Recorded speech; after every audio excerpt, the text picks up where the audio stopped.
The cemetery was quiet that Tuesday morning. October wind scattered leaves across headstones, stretching toward the horizon. Evelyn Prescott stood before a grave marked with a small American flag. The flag snapped in the breeze, demanding attention the way Walt never had. 14 months. 14 months since she had watched them lower him into the ground. 14 months since the bugler played taps and the rifle volley cracked the October air, and two young Marines in dress blues folded the flag with precision that would have made Walt proud. 14 months of waking up alone in a bed that still smelled faintly of him, of coffee, drunken silence of conversations with photographs. The headstone was simple. Walter James Prescott, 1st Cavalry Division, Korean War, beloved husband. The stone said nothing about the nightmares that woke him screaming at 3 in the morning. Nothing about the way his hands shook when thunder rolled across the valley. Nothing about the kindness in his eyes that somehow survived whatever he had seen in those frozen Korean mountains. Evelyn knelt, her arthritic knees protesting every inch of the descent. She placed fresh flowers in the metal vase. Chrysanthemums, yellow and white, the colors of hope and truth. Walt had always liked chrysanthemums. "I'm losing the house," she said to the headstone. Her voice was thin, worn down to nothing by months of silence. "The garden's dead. I can't keep up with that anymore. Your tomatoes, the peppers, all of it. Just weeds now." The wind was her only answer. "Sloan still hasn't called," she continued. 7 years, Walt. 7 years since she walked out that door. Since the funeral she didn't attend. Your funeral. Our daughter didn't come to say goodbye to you." Her throat tightened. She had promised herself she wouldn't cry. Not here. Not again. She had cried enough for one lifetime. "I hired someone to help. You'd like her. Her name's Brenda. She's good to me. Takes care of everything." The lie tasted bitter, but telling the truth to a headstone felt worse. Felt like admitting defeat to a man who had never quit anything in his life. Evelyn stood slowly, joints creaking like old hinges. She touched the cold granite, traced his name with one finger. "Stand up for what's right, Evie," she whispered, repeating the last words he had spoken to her. "Even when it's hard." She turned and walked back to the parking lot where the white Honda Accord waited. Brenda sat behind the wheel, scrolling through her phone, not even looking up as Evelyn approached. 53 years earlier, on a June afternoon that smelled like honeysuckle and possibility, Evelyn Porter had married Walter Prescott in a church so small you could hear the creek running behind it. She wore a dress her mother had sewn from fabric bought on sale at Morrison's department store. Walt wore a borrowed suit that was slightly too big in the shoulders. His hand shook when he slid the ring onto her finger. They were both 22 years old. The Korean War had ended 2 years earlier, but Walt had only been home for 18 months. He still flinched at loud noises, still had nightmares that left him gasping and drenched in sweat, still refused to talk about what had happened at a place called Incheon in the winter of 1951. But his eyes were kind. That was what Evelyn remembered most about that day. Standing at the altar in her homemade dress, looking up at this young man who had seen things no one should see and finding kindness in his eyes. Deep down beneath the trauma and the fear, kindness that refused to die. "I'll take care of you," he had promised, "for as long as I live." He had kept that promise. 53 years. Through good times and lean times, through the birth of their daughter Sloan, through Walt's decades of nightmares, and her own health scares and the 1,000 small disasters that make up a marriage. He had worked construction for 30 years, his body breaking down gradually under the weight of lumber and concrete and time. Never complained, came home every evening, washed his hands at the kitchen sink, kissed her forehead, asked what was for dinner. They bought the house on Maple Street in 1968, a small cottage with white paint and blue shutters and a backyard big enough for a garden. Walt planted that garden himself the week they moved in. Tomatoes, peppers, herbs that Evelyn used in cooking. He said working with the soil helped him forget. Said the earth didn't judge a man for what he had done in war. Sloan was born in 1979. A difficult pregnancy, a harder delivery, but the moment Evelyn held that tiny red-faced infant in her arms, she understood why people said children were worth it. Walt cried when he first saw his daughter. Actually cried, tears running down his weathered face, his work-roughened hands trembling as he touched the baby's head. "She's perfect," he whispered. "We made something perfect, Evie." They raised Sloan in that house on Maple Street. Evelyn could still see her as a little girl, running through Walt's garden with dirt on her hands and laughter in her voice picking tomatoes that were almost as big as her fist. Could still hear her teenage years, the slammed doors and raised voices, and the day she announced she was moving to Seattle for a nursing job, and Evelyn had said words she would regret for the rest of her life. "You're abandoning us." The words had hung in the air like smoke. Sloan had stared at her, mother hurt, in anger, warring in her eyes, and then she had turned and walked out. Moved to Seattle when she was 38 years old. Called on Sundays for a while. Visited when she could afford time off. But the distance grew. Not just miles. Something deeper. Then Walt got sick. It started with a cough that wouldn't go away. He ignored it for months the way men of his generation ignored everything, convinced that toughness was the same as health. By the time Evelyn dragged him to the doctor, the cancer had spread through his lungs like fire through dry timber. Stage 4, 3 to 6 months, maybe less. Sloan flew home when she heard the diagnosis. Stayed for a week. That was when the argument happened. The argument that would end everything. Evelyn wanted Walt to die at home. Wanted him in the bed where they had slept together for 50 years, where he had held her through her own nightmares, where they had made love and made plans and made a life. Wanted to be the one holding his hand when he took his last breath. Sloan wanted hospice, professional care, nurses who knew how to manage pain, who understood the stages of dying, who could make sure Walt didn't suffer more than necessary. Both of them were right. Both of them were wrong. The words that came out were ugly. "You always think you know best," Sloan had shouted. "You'd rather let Dad suffer than admit you can't do this alone." "You left," Evelyn had shouted back. "You moved across the country. You don't get to come back now and tell me how to take care of my own husband." Sloan had packed her bags that night, left before morning, didn't come back. Walt died on a Thursday in October. Home like Evelyn wanted. She was holding his hand. His breathing had been getting shallower for days. The home nurse said it wouldn't be long, said he probably couldn't hear anymore. But Evelyn talked to him anyway. She told him about the garden, how the tomatoes were coming in strong, how she had made sauce from them just the way he liked. She told him about the weather, about the birds at the feeder, about nothing and everything. Because 53 years of marriage meant you could talk about nothing and it would still mean something. Around 3 in the morning, his eyes opened, clear for the first time in days. He looked at her with those kind eyes that had survived war and trauma and time. "Stand up for what's right, Evie," he whispered, "even when it's hard, especially when it's hard." Then his hand went slack in hers. The funeral was military honors. Flag-draped casket, bugler playing taps, 7 rifles firing 3 volleys into gray October sky. Marines in dress uniforms folding that flag with corners, tucked edges sharp, presenting it to Evelyn with words she would hear in her dreams. "On behalf of the President of the United States in a grateful nation." She didn't cry at the funeral. Couldn't cry. Something inside her had gone numb, like the part of her that processed grief had simply shut down to protect her from the magnitude of what she had lost. Sloan didn't come. Evelyn watched the empty seats at the back of the church, watched the door that never opened, told herself it didn't matter. Told herself she didn't need a daughter who would skip her own father's funeral. But it mattered. It mattered more than Evelyn would ever admit. The months after Walt died were the hardest of Evelyn's life. Simple things became mountains. Cooking for one person when you had spent 53 years cooking for 2. Remembering to take medication when there was no one to remind you. Getting to doctor appointments when your husband used to drive. The loneliness was crushing. Physical. Like a weight pressing down on her chest every morning when she woke up and reached across the bed and found only empty space. She would sit in Walt's favorite chair. The brown recliner that still held the impression of his body still smelled faintly of him. She would stare at his photo on the mantel, young Walt in his uniform, serious expression that came from being 19 years old and watching friends die in frozen Korean mountains. And she would wonder how she was supposed to keep living when half of her had been buried in the ground.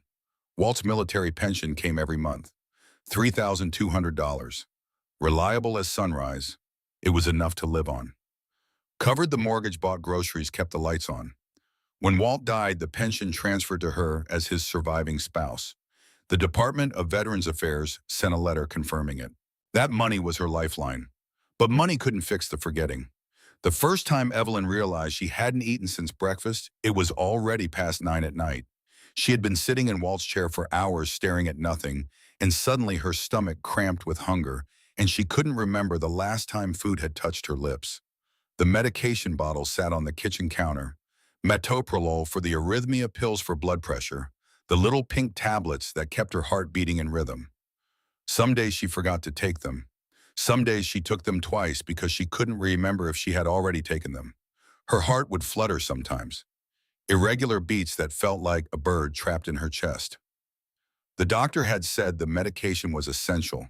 Without it, the arrhythmia could get worse, could cause stroke, could kill her. But remembering pills required remembering yourself. And some days Evelyn felt like she was disappearing. Lorraine next door noticed, would see Evelyn wandering in the garden at odd hours, talking to plants that had long since died, standing in front of the mailbox for 20 minutes like she had forgotten what she came out for. Someone should do something, Lorraine told her husband. That woman is going to hurt herself. But no one did anything. That was how it worked in neighborhoods. Everyone saw, no one acted. Everyone assumed someone else would handle it. 3 months after Walt died, Evelyn sat at the kitchen table with the phone book open in front of her. The yellow pages, senior care services. She ran her finger down the list, vision blurring with tears she refused to shed. Asking for help felt like admitting defeat. Like admitting Walt was really gone and she really couldn't manage alone. Like admitting that 78 years of life hadn't taught her how to survive by herself. But she couldn't remember if she had eaten that day. Couldn't remember if she had taken her medication. Couldn't remember what month it was. Her finger stopped on an advertisement. Senior Care Solutions. Professional in-home care for elderly clients. 5-star reviews. Testimonials from satisfied families. A woman's face smiled from the small photograph, warm and trustworthy. Evelyn picked up the phone. Her hands were shaking. A woman answered on the third ring. Pleasant voice, patient tone. She took down Evelyn's information, asked questions about mobility medications, meal preparation, transportation. We have someone perfect for you, the woman said. Her name is Brenda Lawson. Certified, experienced, excellent references. She can start Monday. Evelyn hung up the phone feeling something she hadn't felt in months. Hope. Brenda Lawson arrived on a Monday morning at 8 o'clock sharp. She drove a white Honda Accord, clean and professional. She wore scrubs and carried a folder with paperwork and credentials. She was 35 years old, pretty in an unremarkable way. The kind of face you wouldn't remember in a crowd. Brown hair pulled back in a practical ponytail. Eyes that seemed kind, seemed being the operative word. Mrs. Prescott, Brenda said, extending her hand, it's so nice to meet you. I've heard wonderful things about you. Evelyn didn't know what wonderful things anyone could have said, but the flattery felt nice, felt like someone was paying attention to her for the first time since Walt died. The first month was everything Evelyn had hoped for. Brenda arrived each morning at 8. She cooked breakfast, scrambled eggs the way Evelyn liked them, not too runny toast with butter coffee that was always the right temperature. She helped with laundry, folding clothes with care, organizing them in drawers, the way Evelyn had always organized them, noticing the small details that mattered. She drove Evelyn to doctor appointments, sat in the waiting room, took notes when the doctor spoke. So Evelyn wouldn't forget important details, asked thoughtful questions about dosages and side effects. She seemed genuinely caring. She laughed at Evelyn's stories about Walt, asked to see photo albums, sat on the couch for hours, looking at pictures. Wedding photos, anniversary trips. Walt in his uniform. Walt in the garden, Walt holding baby Sloane. Tell me about this one, Brenda would say, pointing to a photograph. And Evelyn would talk, would remember, would feel for a moment like Walt was not entirely gone because someone was listening to stories about him. Brenda asked about the garden Walt had planted, how Evelyn missed working in the soil, how her arthritis made it impossible now, how the tomatoes had died because no one was there to water them. We should plant something new, Brenda suggested. Something easy. I'll help you. Evelyn smiled, really smiled for the first time in months. She thought hiring Brenda was the answer to her prayers. She had no idea it would become her worst nightmare. During the second month, things began to shift. Subtle at first, small changes that Evelyn noticed but couldn't quite name. The way Brenda would ask questions about finances, the way her eyes would flick toward the mail when it arrived, the way she would mention the pension casually like she was just making conversation. $3,200 a month, Brenda said one afternoon. That's good money. Your husband took care of you. Evelyn nodded, not thinking anything of it. You don't need to call Sloan, Brenda said another day when Evelyn mentioned wanting to reach out to her daughter. She's busy with her own life. You don't want to be a burden. The word landed like a stone in Evelyn's chest. Burden? Was that what she was? When bills arrived in the mail, Brenda intercepted them. Let me handle these, she said, her voice taking on a firmer edge than Evelyn had heard before. You shouldn't stress about money. That's what I'm here for. She asked for Evelyn's checkbook. It's safer if I hold on to this. You know how scammers target elderly people. I'll make sure your account stays secure. Evelyn handed it over, because Brenda had been so kind, because Brenda seemed to know what she was doing, because Evelyn was tired, so tired of trying to manage everything alone. By the third month, the isolation had set in like fog. Brenda changed Evelyn's phone number. To stop the scammers, she explained, they call constantly. This way, only people who really need to reach you will have the new number. Except Brenda never gave the new number to anyone. Not to Lorraine next door, who used to check on Evelyn. Not to the few friends Evelyn had left from church. Not to the doctor's office. And certainly not to Sloan. When neighbors came by asking about Evelyn, Brenda met them at the door with a concerned smile. She needs quiet and rest, Brenda would say. Doctor's orders. She's not receiving visitors right now. The neighbors nodded understanding, and gradually they stopped asking. Evelyn found herself alone more and more, even when Brenda was in the house, because Brenda had stopped sitting with her, stopped looking at photo albums, stopped asking about Walt. Now Brenda spent hours in the guest bedroom with the door closed, said she was doing paperwork, said she was managing Evelyn's affairs, said Evelyn shouldn't worry about the details. In the fourth month, Brenda convinced Evelyn to give her power of attorney. Just for emergencies, she said. If something happens and you can't make decisions, someone needs to be able to act on your behalf. I'm here every day. It makes sense. Evelyn signed the papers because it did make sense, or it seemed to at the time. She was tired, confused, missing Walt, missing Sloan, missing the person she used to be before grief hollowed her out. She signed because she trusted Brenda, and trust is the sharpest weapon a predator can wield. The financial exploitation began so gradually that Evelyn didn't recognize it until much later.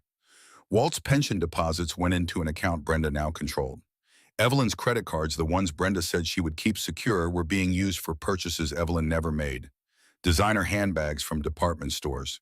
Expensive dinners at restaurants Evelyn had never heard of. Jewelry from stores she had only seen in commercials. One afternoon, Evelyn was going through papers on the kitchen table, looking for something. She couldn't remember what. Her mind was foggy these days. The pills Brenda gave her made her tired, made it hard to think clearly. She found a receipt in the trash, crumpled like someone had tried to hide it. Nordstrom, $8,300, handbags. Her credit card number at the bottom. Evelyn stared at the paper, her hands started shaking. $8,000. She hadn't been to Nordstrom, hadn't bought handbags, didn't even know what kind of handbag cost $8,000. She went to the desk where she kept financial papers. The drawer was locked. When had it been locked? She didn't remember locking it. Brenda, she called. Brenda appeared in the doorway of the guest bedroom. Her expression was neutral, carefully neutral. Yes, Mrs. Prescott, Evelyn held up the receipt. What is this? Brenda's eyes flicked to the paper. Something crossed her face, annoyance quickly masked. That's from your shopping trip last month, Brenda said smoothly. Don't you remember we went to Nordstrom? You bought gifts for Sloan. I don't remember that. You've been forgetting a lot of things lately, Mrs. Prescott. That's why I'm here, to help you manage things you can't remember. Evelyn looked at the receipt again. The numbers swam in front of her eyes. Had she gone shopping? Had she bought things and forgotten? Where is my checkbook? Evelyn asked. I have it. Remember, we talked about this. I'm keeping it safe.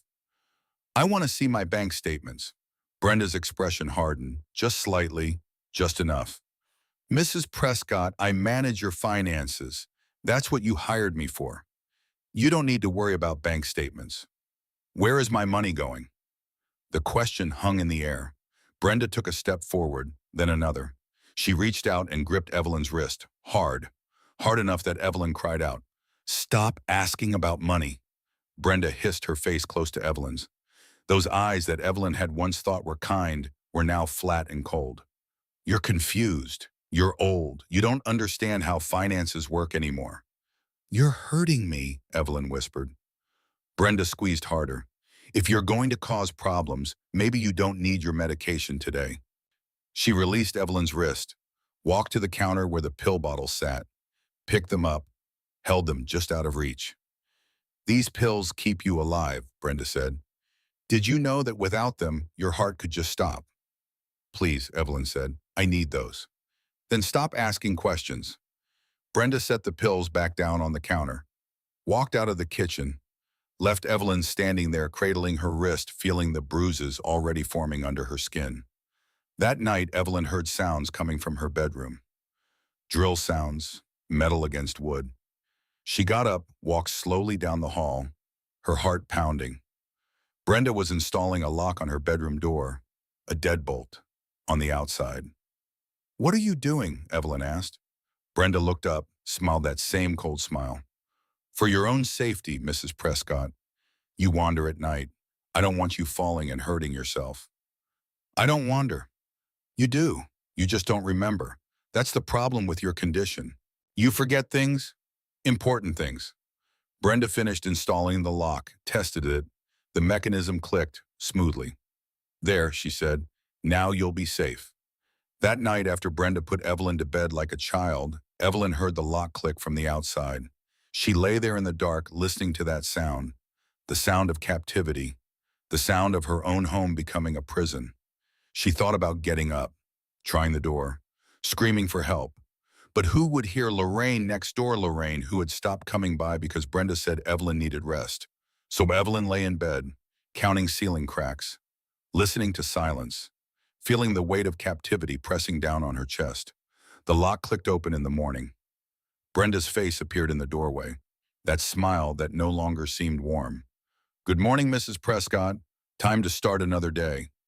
The months blurred together after that. 5, 6, 7, each one worse than the last. The bruises on Evelyn's wrist became constant, fingerprint-shaped marks that never quite faded before new ones appeared. Brenda grabbed her when she moved too slowly, shoved her toward chairs when she asked too many questions, gripped her arm hard enough to leave marks when Evelyn mentioned money or medication or wanting to leave the house. The threats became explicit. If you tell anyone about our arrangement, Brenda said one morning, they'll put you in a nursing home. Is that what you want, to die alone in some facility where nobody knows your name? Evelyn thought about Walt, how he had wanted to die at home, how important that had been to him. The idea of dying in a nursing home surrounded by strangers was worse than anything Brenda could do to her. So she stayed quiet, day after day, week after week. In the 7th month, Evelyn made a discovery that changed everything. She had gone to the garage looking for Walt's old tools, not because she needed them, because she wanted to touch something his hands had touched, wanted to feel close to him. Behind boxes covered with old blankets, she found shopping bags, designer bags with expensive logos, Gucci, Louis Vuitton, Coach. She pulled them out one by one, her hands shaking. Inside were purses still in their dust bags, jewelry boxes from Tiffany, the distinctive blue color unmistakable, receipts stuffed into envelopes. Evelyn unfolded one receipt, her hands shook so badly she could barely read it. Nordstrom, $8,300, her credit card number at the bottom. Her name? She found more. $6,200 at Tiffany, plane tickets to the Bahamas, $5,400 for round-trip airfare and resort stay, car payments for a BMW. Evelyn didn't own a BMW, had never owned a BMW, but $12,000 over 6 months had gone to payments for one. Cash withdrawals, large amounts from ATMs across town, $15,100. Just in cash, Evelyn added the numbers in her head, then added them again because the total couldn't be right. $47,000. In 7 months, her entire savings, Walt's pension, everything they had worked for, gone. She found bank statements hidden in the same boxes. Her accounts were nearly empty. The pension still came in every month, $3,200 reliable as sunrise. But it went out just as fast, transferred to accounts Evelyn didn't recognize, spent on things Evelyn would never buy. Her hands were shaking so badly she could barely hold the papers. That night, she looked at her medication bottles, really looked at them for the first time in months. The pills inside didn't look right. She had been taking metoprolol for years. Small, round, pale pink. These pills were white, oval, wrong. She waited until Brenda was asleep, crept to the bathroom, turned on the light, examined the pills closely. There were markings on them, letters and numbers pressed into the surface. She went to the computer in the living room, the one Brenda said she shouldn't use because it was too complicated. Turned it on. The glow of the screen hurt her eyes. She typed in the markings on the pills. Generic multivitamins, store brand. Evelyn sat back in the chair. The room spun around her. Brenda had been giving her vitamins instead of heart medication. For months.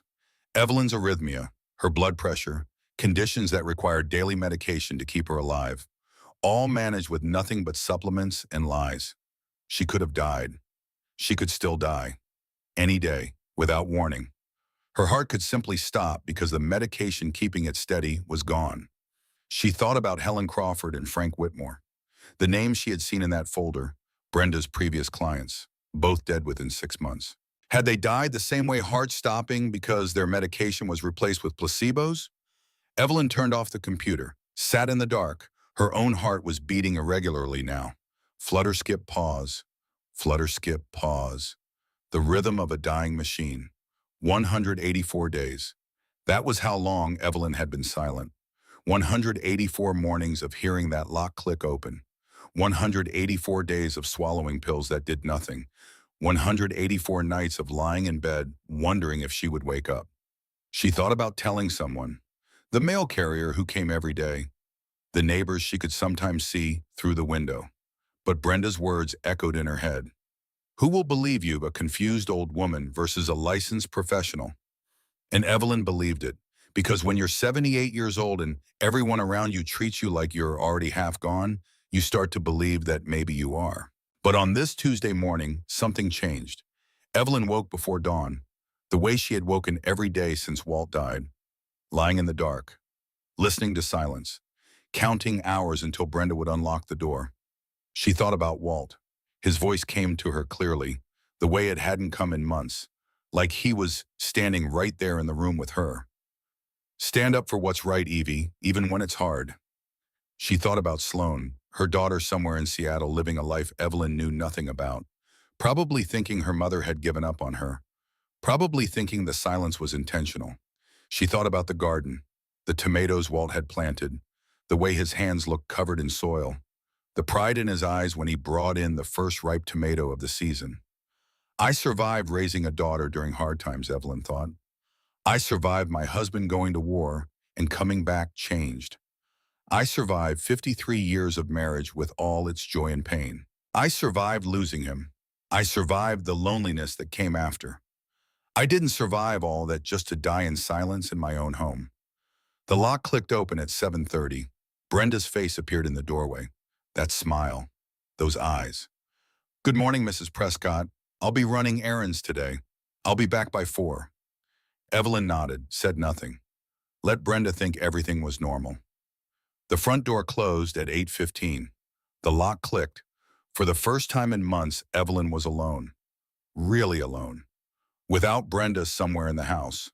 Without eyes watching her every move.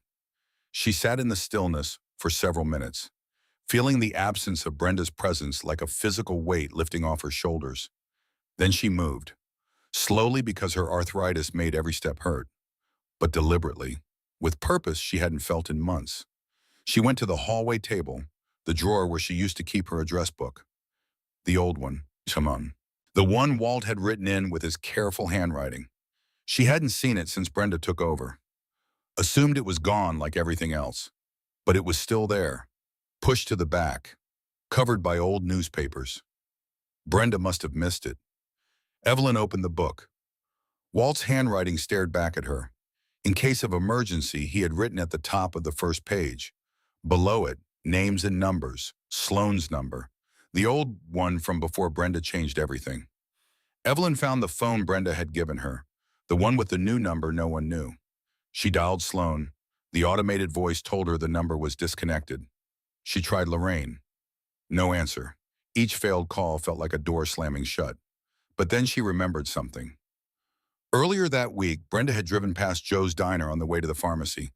Evelyn had looked out the window and seen motorcycles parked outside. 8 of them, chrome gleaming in the afternoon sun. She remembered something Walt had said, years ago, about a buddy from the service who had gotten help from bikers when the VA failed him. How these men on motorcycles had shown up at his house. Made sure the government kept its promises. Dangerous people are sometimes the safest people, Walt had told her. They understand loyalty. They understand what it means to have someone's back. Evelyn went to Walt's closet, found his old tape recorder, the one he used to record himself reading letters during deployment so she could hear his voice when he was gone. The battery still worked. She waited. At 9:30, Brenda came back briefly, needed to pick something up, stood in the kitchen complaining about traffic. Evelyn pressed record in her cardigan pocket. "I told you to stop asking about the money."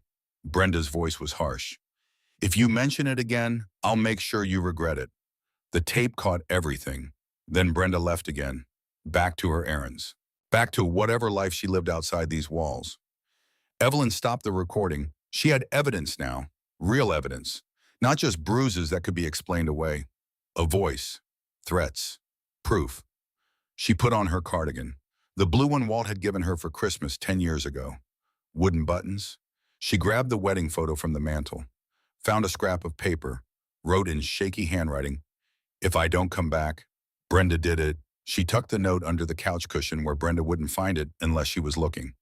Then Evelyn Prescott walked out her front door. The afternoon sun was warm on her face.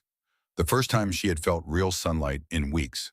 Brenda kept the curtains closed, said the light hurt Evelyn's eyes, said she needed to rest. 2 blocks to Joe's diner. Evelyn started walking. Her hip ached with every step. The arthritis in her knees sent shooting pains up her legs. Her heart beating without medication fluttered irregularly in her chest. Flutter, skip, pause. Flutter, skip, pause. 1 block. She passed Lorraine's house. Wanted to stop. Wanted to knock on the door and beg for help. But Lorraine might call Brenda. Lorraine might believe the licensed professional over the confused old woman. She kept walking. The diner appeared ahead, a low building with a neon sign. Joe's Diner, established 1967. The motorcycles were still there, 8 of them lined up like soldiers. Evelyn stopped at the door. Her hand rested on the handle, cold metal against her palm. Inside, through the glass, she could see them. Men in leather vests, laughing, eating, living normal lives. What if they didn't believe her? What if they called the police, who would call Brenda? What if this was a mistake? She thought about Walt. Stand up for what's right. She thought about Helen Crawford and Frank Whitmore and the other victims whose names she had seen in that folder. People who had died because no one listened, because no one helped. She thought about the person who had come after her. Victim number 6, some other widow, some other forgotten elder, trapped in their own home, dying slowly while everyone believed the nice professional caregiver. That person would be real, would suffer, would die, unless Evelyn spoke. It was 2:47 in the afternoon when Evelyn Prescott pulled open the door to Joe's Diner and stepped inside. The door swung shut behind her with a soft chime. The diner smelled like coffee and bacon grease and something else she couldn't quite name. Hope, maybe, or the last chance at salvation. 8 men sat in the back booth, leather vests with patches she couldn't read from this distance, coffee cups scattered across the table, half-eaten burgers on plates. They were laughing about something, voices low and comfortable, the way old friends do when they've known each other long enough that silence isn't awkward and humor doesn't need explanation. The laughter died when they saw her. Evelyn stood just inside the doorway, trembling hands gripping her worn cardigan wedding ring, catching the afternoon light. 78 years old, bruised, terrified, looking like she had walked through hell to get here, because she had. Every step across the diner felt like walking through water. Her legs didn't want to work. Her heart was doing that flutter, skip, pause rhythm that meant her body was breaking down without medication. Her vision blurred at the edges, but she kept walking, straight toward the booth where 8 strangers sat watching her approach like she was a ghost stumbling out of the past. The largest man looked up, He had gray streaked through his beard and eyes that had seen too much of the world's darkness, but somehow still held light. Kind eyes, the same kind of eyes Walt had. Evelyn stopped at the edge of their booth. Every breath was labored, shallow, like her lungs had forgotten how to pull air. "Please," she whispered, voice barely above a whisper. "I need help." The words hung in the air, fragile, breakable, the kind of words that could shatter if someone looked at them wrong. The big man stood immediately, 6'4" of solid muscle moving with a surprising gentleness. He looked at his brothers and some silent communication passed between them. The other men shifted without being asked. They formed a protective circle around the booth. "Ma'am," the big man said, his voice soft despite his size. "Take my seat." Evelyn sank into the vinyl seat he had vacated. Her legs gave out with relief. The booth was warm where he had been sitting. The diner went quiet. Conversations at other tables trailed off. Even the clatter of dishes from the kitchen seemed to pause. The big man knelt beside the booth so he was at eye level with Evelyn. "I'm Bear," he said. "These are my brothers. You're safe here. Can you tell me what happened?" Evelyn looked at the 8 men surrounding her. Leather vests, Thunder Road patches, beards and tattoos, and hands that looked like they had seen hard work and harder fights. Everything about them should have frightened her, but their eyes were kind. She had learned over 78 years to read eyes. Walt's eyes had been kind too. Even when he came back from Korea with darkness living behind them, the kindness was still there underneath. These men had the same look. So she told them. "Started with Walt because everything started with Walt. My husband's name was Walter Prescott," she said. "Everyone called him Walt. He served in the Korean War, 1st Cavalry Division, Incheon, 1951. She told him about 53 years of marriage, the garden he planted, the cancer that took him 14 months ago. His last words, "Stand up for what's right, Evie, even when it's hard." She told them about Sloan, the daughter in Seattle, 7 years of silence after an argument about hospice care, words that couldn't be taken back. A funeral Sloan didn't attend. She told them about the loneliness, the forgetting, the days when she couldn't remember if she had eaten, the nights when she talked to Walt's photograph because there was no one else to talk to. Then she told them about Brenda, the agency, the perfect references, the warm smile that turned cold, the isolation that crept in like fog until Evelyn couldn't see her way out. The money, $47,000 gone, designer handbags and jewelry and vacations and a BMW Evelyn had never seen. The medication, her real metoprolol replaced with vitamins, her heart running on nothing but luck and stubbornness. The bruises, the locked door, the threats. "If you tell anyone," Evelyn said, her voice shaking, "they'll put you in a nursing home. You'll die alone." She looked at Bear. "That's what she told me. Every day for 7 months. The diner was silent when she finished. Joe Patterson stood behind the counter with a dish towel in his hands, frozen listening. A couple in a nearby booth had stopped eating. The woman had tears running down her cheeks. A man with a weathered face and paramedic patches on his vest leaned forward. "Mrs. Prescott," he said, "I'm Diesel. Those bruises on your wrists. May I look at them more closely?" Evelyn extended her arms, pulled back her sleeves. The bruises were vivid against her pale skin, purple and yellow, old and new, layered like sediment. Diesel examined them with professional detachment, but his jaw tightened as he cataloged what he saw. "These are restraint injuries," he said quietly. "Someone grabbed you with significant force, multiple times based on the layering of bruising." He looked at Bear. "Some of these are a week old. Some are more recent. There may be more injuries we can't see." Evelyn nodded slowly. "She grabs my arms when I ask questions. Sometimes she shoves me. Once she wouldn't let me use the bathroom until I promised to stop talking about my pension." Bear's hands curled into fists on the table. The kind of controlled anger that came from years of channeling rage into productive action. A man with hard eyes and an ex-cop's bearing spoke up. "Mrs. Prescott, do you have any documentation, bank statements, receipts, anything that proves what she's been taking?" Evelyn reached into her cardigan pocket, pulled out folded papers. Her hands shook as she smoothed them on the table. "I found these in the garage," she said, "hidden behind boxes. She must have forgotten about them." The ex-cop examined the receipts. His eyebrows rose higher with each one. 8,000 at Nordstrom, 6,000 at Tiffany, plane tickets, car payments for a vehicle registered to someone named Brenda Lawson. His voice was hard. These are all in your name. Your credit cards. He looked at Bear. She has power of attorney. I signed it. Evelyn's voice was small. I didn't understand what I was signing. That's fraud, the ex-cop said. Exploitation of a vulnerable adult. Felony charges. He looked at Bear. This isn't small time. This is organized, calculated. She knew exactly what she was doing. A man at the end of the booth had been quiet through the entire conversation. Raymond Caldwell. Everyone called him Wrench. 55 years old, gray at his temples, hands scarred from decades of mechanical work. He had been watching Evelyn with an intensity that made the other bikers uneasy. Now he spoke. Mrs. Prescott, his voice was barely above a whisper. Your husband. You said his name was Walter. Evelyn nodded. Walter Prescott. Everyone called him Walt. And he served in Korea 1st Cavalry Division. Yes. Evelyn's voice softened the way it always did when she talked about Walt. Incheon 1951.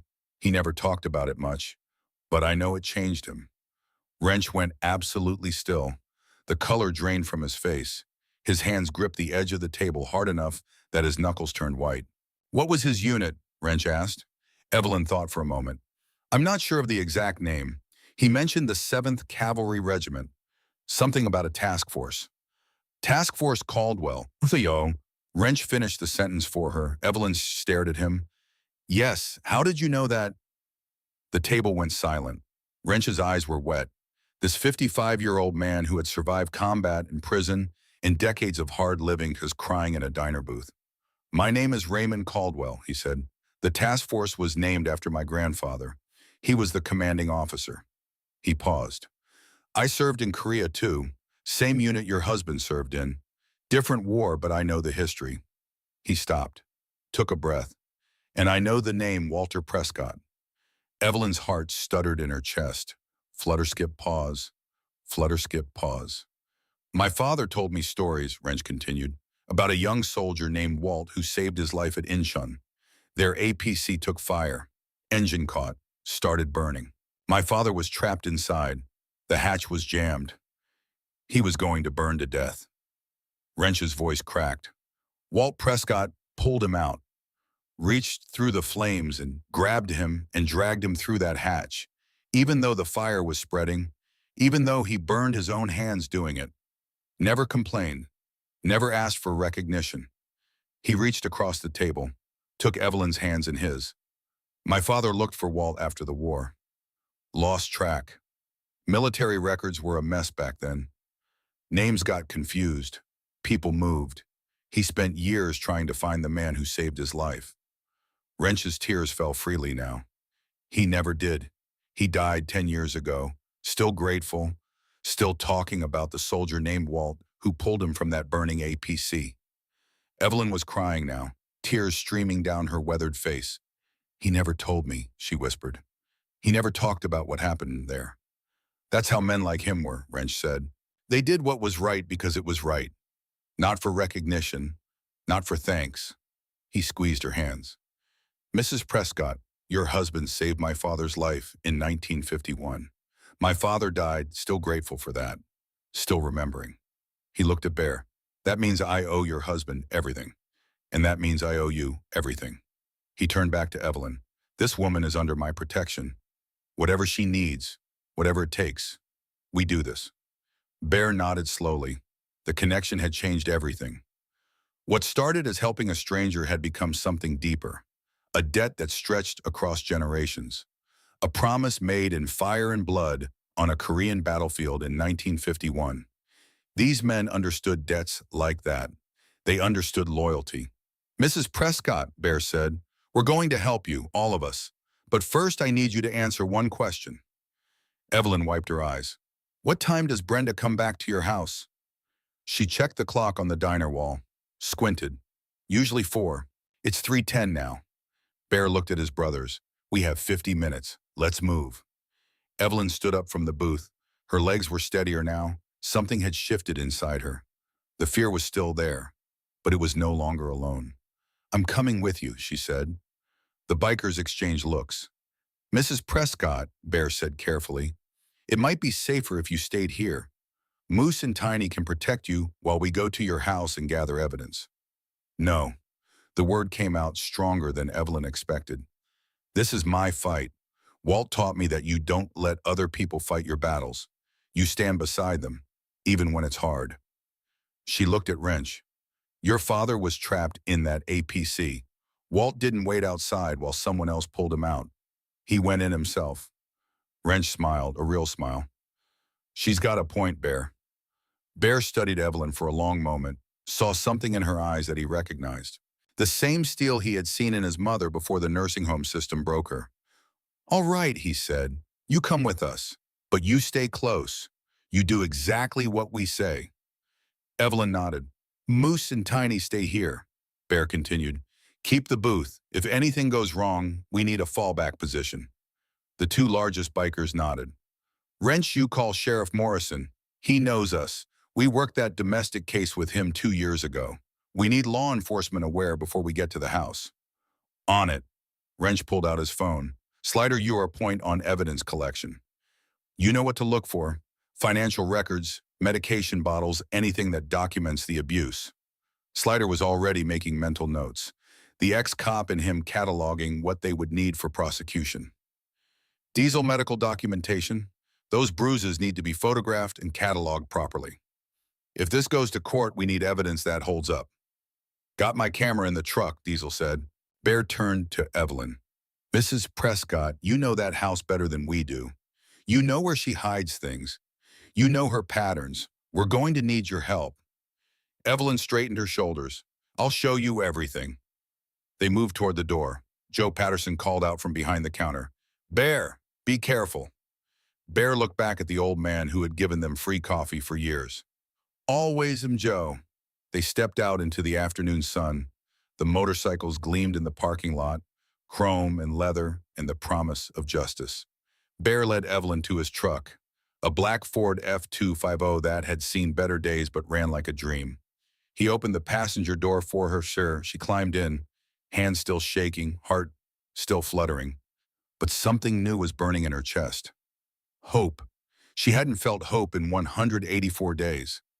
The drive to 847 Maple Street took 4 minutes. Evelyn watched familiar streets pass by the window. The pharmacy where Brenda picked up her fake medication. The bank where Brenda had drained her accounts. The neighbors who had stopped asking about her. Everything looked different now.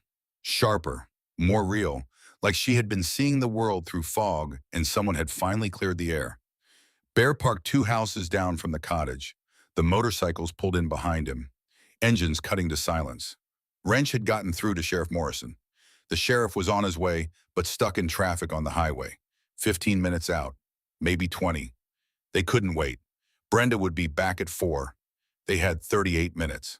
Bear gathered his brothers around the truck. "Here's the plan. We go in. We document everything. We don't touch anything we don't have to touch. If Brenda shows up early, we don't engage. We call the sheriff and wait." "What if she runs?" Hawk asked. "Then we make sure she doesn't get far." Bear looked at Evelyn. "Mrs. Prescott, lead the way." Evelyn walked toward her own house like she was approaching enemy territory. In a way, she was. The cottage looked peaceful from the outside. White paint, blue shutters, overgrown garden. An ordinary home in an ordinary neighborhood. No one would ever guess what had happened inside those walls. Evelyn pulled out her key. Her hands were steadier now. The presence of these men behind her gave her strength she didn't know she still had. She unlocked the front door. The smell hit them immediately. Stale air, medication. The particular scent of loneliness that settles into homes where people stop living and start merely existing. The living room was clean but cold, like a showroom that no one actually inhabited. Photos of Walt were everywhere, wedding pictures, military portraits, candid shots from decades of marriage. Evelyn paused at the mantel, touched the American flag in its shadow box. The flag from his funeral, folded in the perfect triangle. "I'm doing this for you, Walt," she whispered. Diesel headed straight for the kitchen. On the counter sat multiple medication bottles arranged in a neat row. He picked one up. Read the label. Metoprolol, beta blocker for heart conditions. He opened the bottle, poured several pills into his palm. They were white, oval, not pink and round like the real medication. He pulled out his phone, searched for images of genuine metoprolol. These aren't right, he said, his voice tight with controlled anger. These are multivitamins, generic store brand. He photographed the bottles, the pills, the prescription labels. Every single bottle, he continued, all fake. She's been giving Mrs. Prescott placebos for months. He looked at Bear. This isn't just abuse. This is attempted murder. If you have a heart condition and someone is withholding your medication, they're actively trying to kill you. The weight of that statement settled over the group. Slider moved to Evelyn's bedroom. The room was small, sparse, a thin mattress on a frame, no television, no radio. The curtains were drawn tight, and on the door he examined the lock. Deadbolt, he said, installed on the outside, key operated. He tested it. The mechanism was smooth, well-oiled, used frequently. She locked her in, Slider said quietly. Every night, Mrs. Prescott was a prisoner in her own bedroom. Evelyn stood in the doorway watching. She told me it was for my safety, said I wandered at night, but I don't wander. I just lay there, listening, counting the cracks in the ceiling. Slider photographed the lock, the door frame, the marks on the wood where the deadbolt had been installed. Then he went to the closet. Mrs. Prescott, you said the documents were hidden in here. Evelyn nodded. Behind the boxes, covered with blankets. Slider pulled out the boxes. They were exactly where Evelyn had described. Bank statements going back 7 months. Credit card bills. Receipts stuffed into envelopes. He started photographing everything, working methodically. His police training made him thorough. Each page documented, each receipt time-stamped. The numbers were staggering. Designer handbags from Nordstrom, $8,300. Jewelry from Tiffany, $6,200. A vacation to the Bahamas. Round-trip airfare and resort stay, $5,400. Car payments for a BMW, $12,000 over 6 months. Cash withdrawals, large amounts from ATMs across town, $15,100. $47,000, Slider said. In 7 months, she drained this woman completely. Hawk checked the guest bedroom, the room Brenda used when she stayed overnight. The closet was full of expensive clothes, tags still attached to some items, boxes from Saks Fifth Avenue stacked in the corner. A laptop sat on the desk, password protected, but the screensaver showed recent files. Document names visible without opening them. Hawk photographed the screen. Evidence that this was premeditated, calculated, a system. On the nightstand was a planner. Hawk flipped him through it. One entry caught his attention. E's pension circled in red ink. $3,200. Arrows pointing to a date 3 months in the future. Below it, Brenda had written 2 words, enough. Leave. Hawk brought the planner to Bear. She had an exit date. She planned to drain the accounts and disappear. Bear's expression hardened. This wasn't opportunity. This was premeditated. Then Evelyn's phone rang. Everyone froze. The sound cut through the house like an alarm. Evelyn pulled the phone from her pocket, looked at the caller ID, Brenda. Don't answer, Bear said. The phone kept ringing, 5 times, 6, finally stopped. A text message appeared on the screen. Where are you? I'm coming home early. Bear checked his watch. We have maybe 15 minutes. Move faster. Wrench had gone to the garage. He stood there for a long moment, looking at the space where Walt used to build things. The dust on the workbench, the tools hanging on pegboards. Under a tarp in the corner, he found something else. Evelyn's car, a 2008 Honda Civic, covered in dust. The license plates had been removed. The battery was disconnected. Brenda had made sure Evelyn couldn't leave, couldn't drive herself anywhere, couldn't escape even if she found the courage to try on. Wrench felt rage building in his chest, the kind of rage that came from understanding exactly how calculated this abuse had been. Every exit blocked, every option removed. Evelyn had been trapped as surely as his father had been trapped in that burning APC. But his father had Walt to pull him out, and now Evelyn had them. Back inside, Slider found something that changed everything. In Brenda's nightstand buried under magazines. A folder. He opened it. Documents, medical records, financial statements. But not Evelyn's.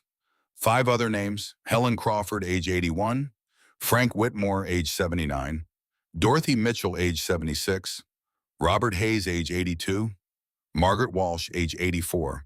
All had been clients of Senior Care Solutions. All had Brenda Lawson listed as their caregiver.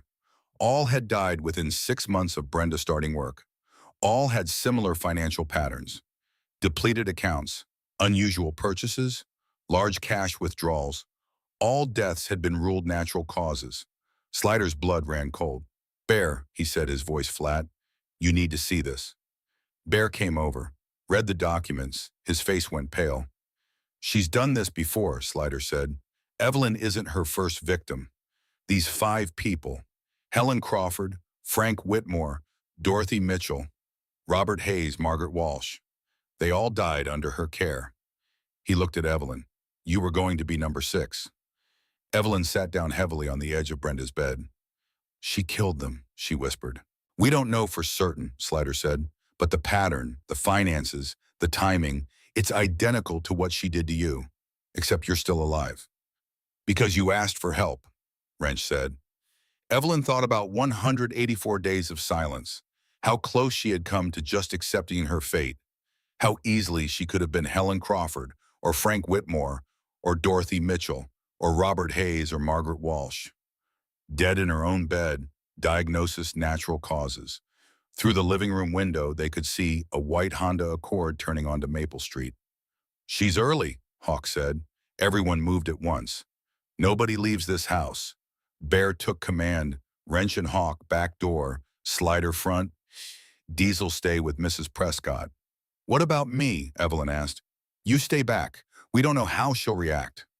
"No," Evelyn stood up. "I told you, this is my fight. I'm not hiding." Bear started to argue. Wrench put a hand on his shoulder. "Let her," he said quietly. "She's earned this." Bear looked at Evelyn, saw the steel in her eyes, the same steel that had gotten her out of that house and into his diner. "All right," he said, "but stay behind us." The Honda Accord pulled into the driveway. Through the window, they watched Brenda get out, shopping bags in her hands, Macy's logos on the sides. More purchases made with someone else's money. She looked around casually. No suspicion, no awareness that her entire world was about to collapse. She walked to the front door, unlocked it, stepped inside, and stopped. 8 men in leather vests stood in her living room. Evelyn Prescott stood in the middle of them. Brenda's shopping bags hit the floor. "What is this? Who are you?" Bear stepped forward. "We're friends of Mrs. Prescott." Brenda's eyes darted to Evelyn, to the bikers, to the door behind her where Slider was blocking the exit. "I don't know what's happening here, but you need to leave. This is my client's home." "Your client," Diesel said. "The client whose medication you replaced with vitamins." He held up the bottles.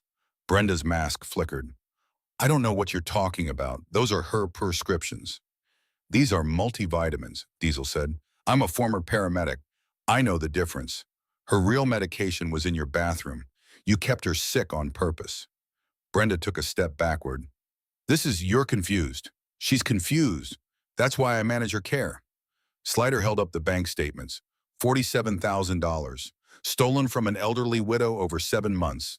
Designer bags, jewelry, vacations, all on her credit cards. "She authorized those purchases." Brenda's voice was rising. "She asked me to buy things for her. She insisted." "Did she insist you lock her in her own bedroom?" Bear's voice was quiet, more dangerous than if he had shouted. He pointed to the deadbolt on the bedroom door. "We found the lock, installed on the outside, key operated. You imprisoned her in her own home. That was for her safety." Brenda was backing toward the kitchen now. "She wanders. She could fall. She could hurt herself." "And Helen Crawford," Slider asked, "did she wander too?" Brenda froze. "Frank Whitmore, Dorothy Mitchell, Robert Hayes, Margaret Walsh," Slider continued. He held up the folder. "Your other clients, the ones who died under your care, same pattern every time. Drained accounts, suspicious deaths, all ruled natural causes." Brenda's professional mask shattered completely. "You don't know what you're talking about," she said. Her voice was shaking now. Those people were old. They were sick. They died of natural causes. Then you won't mind explaining that to the sheriff, Bear said. He's on his way. Brenda's eyes went wild. She bolted. Not toward the front door where Slider stood. Not toward the back where Wrench and Hawk were waiting. She ran toward the kitchen. Toward the side door that led to the garage. But Evelyn was standing in her path. 78 years old, arthritic, heart condition, 5'3" of widow who had survived 184 days of hell. Brenda tried to push past her. Evelyn didn't move. Get out of my way, Brenda snarled. You stupid old woman. You have no idea what you've done. Evelyn looked up at the woman who had stolen her money, who had withheld her medication, who had locked her in her own bedroom and made her feel worthless and crazy. I know exactly what I've done, Evelyn said. Her voice didn't shake. I asked for help. Then she reached into her cardigan pocket, pulled out Walt's tape recorder, and pressed play. Brenda's own voice filled the kitchen. I told you to stop asking about the money. If you mention it again, I'll make sure you regret it. The recording continued. Every threat, every cruel word, captured on magnetic tape that morning when Brenda thought no one was listening. Brenda's face went white. You recorded me? Evelyn stopped the tape. Walt always said a good soldier documents everything.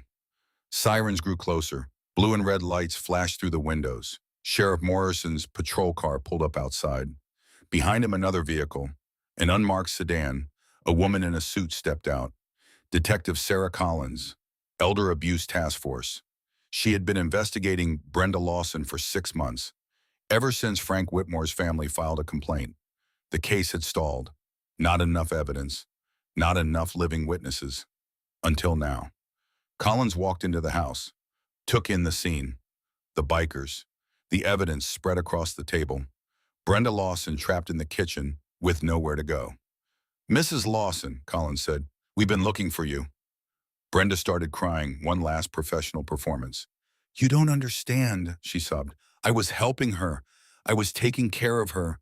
She doesn't know what she's saying. She's old and confused. Collins looked at Evelyn. Mrs. Prescott, are you willing to make a statement? Evelyn nodded. I've been ready for 184 days. Collins turned to Sheriff Morrison. Take her in. Morrison approached Brenda with handcuffs. Brenda Lawson, you're under arrest for elder abuse, financial exploitation, assault, unlawful imprisonment, and suspicion of homicide in connection with the deaths of Helen Crawford, Frank Whitmore, Dorothy Mitchell, Robert Hayes, and Margaret Walsh. No, Brenda screamed. No, you can't do this. She's lying. She's old and confused, and she doesn't know what she's saying. Morrison clicked the handcuffs into place. You have the right to remain silent. Anything you say can and will be used against you in a court of law. They led her toward the door. Brenda looked back at Evelyn, her mascara running, her professional facade completely destroyed. You'll regret this, she hissed. You stupid old woman. Who do you think they'll believe? Evelyn met her eyes. I think they'll believe the evidence, and the tape recording, and the testimony of 8 witnesses who found me with bruises on my wrists, she paused. But mostly I think they'll believe me because I'm telling the truth. They put Brenda in the back of the patrol car. The blue and red lights kept flashing. Neighbors were gathering on the sidewalk. Lorraine from next door, others from down the street. All the people who had stopped asking about Evelyn because Brenda told them to. They watched the woman they had trusted being taken away in handcuffs. They didn't know yet how wrong they had been, how much they had missed, how close their neighbor had come to dying alone in her own home. But they would learn. Everyone would learn. Detective Collins stayed behind to collect evidence. She documented everything Slider had found. The bank statements, the medication, the folder with 5 victims' information. This is enough for multiple felony charges, she said. Combined with the investigations in Oregon and Washington, we're looking at life in prison. She looked at Evelyn. Mrs. Prescott, you saved your own life today, but you may have saved others too. If Brenda had gotten away with this, she would have found another victim. Evelyn thought about Helen Crawford, 81 years old, probably lonely, probably desperate for help, just like Evelyn had been. She thought about Frank Whitmore, 79, probably a veteran too, probably proud and stubborn and unwilling to ask for help until it was too late. Dorothy Mitchell, Robert Hayes, Margaret Walsh. And she thought about the victim who would have come after her. Victim number 6. Some other widow, some other forgotten elder, trapped in their own home, watching their savings disappear, dying slowly while everyone believed the nice professional caregiver. That person would have been real, would have suffered, would have died, because Evelyn stayed silent. But she didn't stay silent, and now that person would never exist. Bear drove Evelyn to Grace Haven as the sun started to set. She sat in the passenger seat watching the familiar streets pass by. The same streets she had walked that morning. But everything was different now. She wasn't a prisoner anymore. She wasn't confused. She wasn't alone. "You did good today, Mrs. Prescott," Bear said quietly. Evelyn looked at him. "I almost didn't come. I stood outside that diner for 5 minutes trying to decide if it was worth the risk, if anyone would believe me." "What made you go in?" Evelyn was quiet for a moment. "Walt, I thought about what he would have done. He never backed down from a fight. Not in Korea, not in life. He always said stand up for what's right. Even when it's hard," Bear finished. Evelyn nodded. "Even when it's hard." They pulled into the driveway of a small house on a quiet street, 2 towns over. The kind of place that didn't advertise its existence because the people who needed it couldn't afford to be found. A woman named Ruth Donnelly ran the shelter. 58 years old, former social worker. She had been where Evelyn was once. Years ago, a different predator, a different trap, but the same feeling of helplessness, the same belief that no one would help. She had gotten out, and she had spent the rest of her life making sure other women could get out too. "You're safe here," Ruth said when Evelyn walked through the door. "Brenda doesn't know this place exists. Nobody does except the people who need to." She showed Evelyn to a small bedroom, clean sheets on the bed, a quilt handmade by a former resident, each square a different pattern, each one representing someone who had survived. A window with a view of the garden, a nightstand with a lamp, books, a box of tissues, and a lock on the door. A real lock, one that worked from the inside. Evelyn tested it. The mechanism clicked into place. She stood there for a long moment, hand on the lock, feeling the weight of what it meant. For 7 months she had been locked in. Someone else controlling when she could leave, when she could sleep, when she could use the bathroom. Now she controlled her own door. It was such a small thing, and it was everything. That night Evelyn slept, really slept. Not the half-awake terror that had defined her nights for 184 days. Not the hypervigilance of listening for footsteps. Not the fear of a key turning in a lock. She slept for 9 hours straight. And when she woke up, the sun was streaming through the window and birds were singing in the garden. And she was safe. She was free. Morning light touched Evelyn's face through curtains she had opened herself. She had woken at dawn, reached for the lock on her door, and felt the mechanism respond to her touch from the inside. Such a small thing, the ability to open your own door, to walk out when you chose, to breathe air that didn't taste like captivity. She sat up slowly, joints protesting but manageable. Her wrists still bore fading bruises, yellow now where they had been purple. Evidence turning to memory, proof turning to scar. In the kitchen, Ruth had coffee brewing. The smell pulled Evelyn from her room like a lifeline. "How did you sleep?" Ruth asked. "I slept," Evelyn said. The simplicity of the statement carried weight. "For the first time in 7 months, I actually slept." Ruth poured 2 cups, set one in front of Evelyn. No pills handed over with instructions. No fake medication disguised as care. Just coffee and kindness and the quiet understanding of someone who had survived the same hell. Bear called at 8:15. "Mrs. Prescott," his voice was warm through the phone. "I'm picking up someone from the airport this morning. Thought you might want to be there." Evelyn's heart did that flutter-skip pause, but this time it wasn't from missing medication. It was from hope and terror fighting for a space in her chest. "Sloan," she whispered. She took the red-eye. "Lands at 10:47. Evelyn looked at the clock. 2.5 hours. 2.5 hours to prepare for a conversation 7 years in the making. 2.5 hours to find words for everything that had broken and everything that might still be fixed. "I'll be ready," she said. Bear picked her up at 9:30. The drive to the airport was quiet, comfortable, the kind of silence that came from two people who had been through something together and didn't need to fill every moment with words. "You nervous?" Bear asked as they pulled into the arrivals terminal. "Terrified," Evelyn said honestly. "What if she's still angry? What if 7 years is too long? What if I can't find the words?" "You found words yesterday," Bear said. "You walked into a diner full of strangers and asked for help. You stood up to the woman who spent 7 months trying to destroy you. You testified with a tape recorder and bruises and more courage than most people find in a lifetime." He looked at her. "You'll find the words." The plane landed at 10:49. 2 minutes late. Evelyn stood in the arrivals area, hands shaking wedding ring, catching the fluorescent light. People streamed through the doors. Business travelers with roller bags. Families with excited children. Young couples holding hands. Then she saw her. Sloane looked like a younger version of Evelyn. Same bone structure. Same determined set to her jaw. Same eyes that had seen grief and come out the other side. She carried only a small bag. Hadn't packed. Hadn't thought about anything except getting here as fast as possible. Their eyes met across the terminal. For a moment, neither woman moved. 7 years of unsaid words hung between them. All the arguments, all the accusations, all the things that had seemed so important when they were spoken and meant nothing now.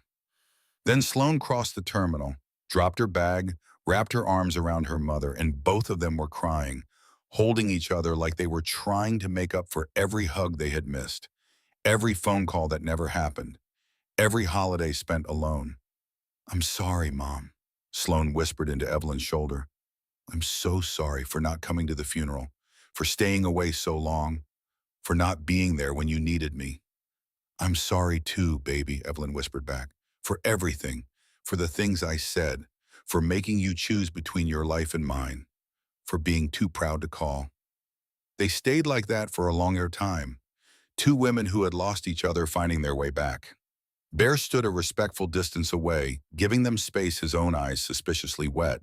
Finally, they pulled apart. Sloane examined her mother with a nurse's trained eye, taking in the weight loss, the fading bruises, the exhaustion that lived in the lines around Evelyn's eyes. "Mom," Sloane's voice cracked, "what did she do to you?" Evelyn took her daughter's hands.